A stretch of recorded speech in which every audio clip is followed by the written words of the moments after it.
شغل اساسی قسمت بیشتری اهالی جماعت دهات به نام تورسون توچیف شهر تورسونزاده کشاورزی بودند. مردم دهات از زمین فایده خوب به دست می‌آورند. در حدود جماعت نزدیک به 150 خوجگی دهقانی فعالیت دارند که پرورش لیمو و سبزیجات و پالزی‌ها در گرمخانه‌ها برای اهالی دهات به نام تورسون توچیف منبع خوبی درآمد گشته است.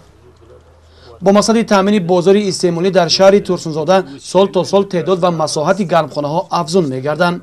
دهقانان همسالات در گرمخانه‌ها لیمو، اپلسین، ماندارین، کرم، لبلبو، پیاز و سبزی، پمیدور و بودرینگ و دیگر سبزیجات‌های نیاز مردم در فصل زمستان را کشت کردند. همیشه کوشش می‌نمایند که مردم کشور را با سبزیجات تر و تازه تامین نمایند.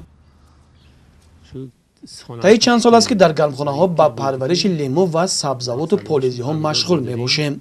برای اهل خانواده ما پرورش سبزیجات در گرمخانه‌ها منبع خوبی درآمد بوده. با استفاده از این اصول بودجه عائله خود را غنی می‌گردانیم. در حقیقت تشکیل گرمخانه‌های خرد در قطعه‌های زمین نزد حولگی از ثمرناک استفاده بودن هر وجب زمین کوشش می‌نماییم.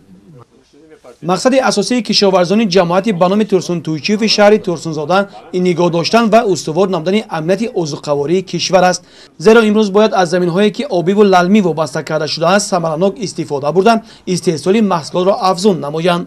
پرورش سبزیجات و پالزی‌ها در گرمخانه‌ها زحمت زیاد را طلب نکند، هم نازکی‌های خود را دارد.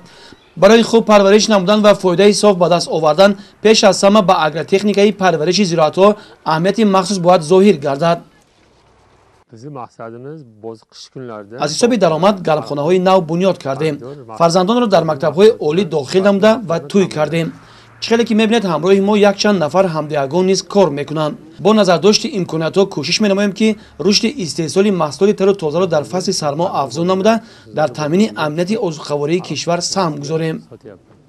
این حال در خوجگی دهقانی سخاوت نزدیک به 30 نفر باشندگان این منطقه با جای کار دائمی تامین می‌باشند.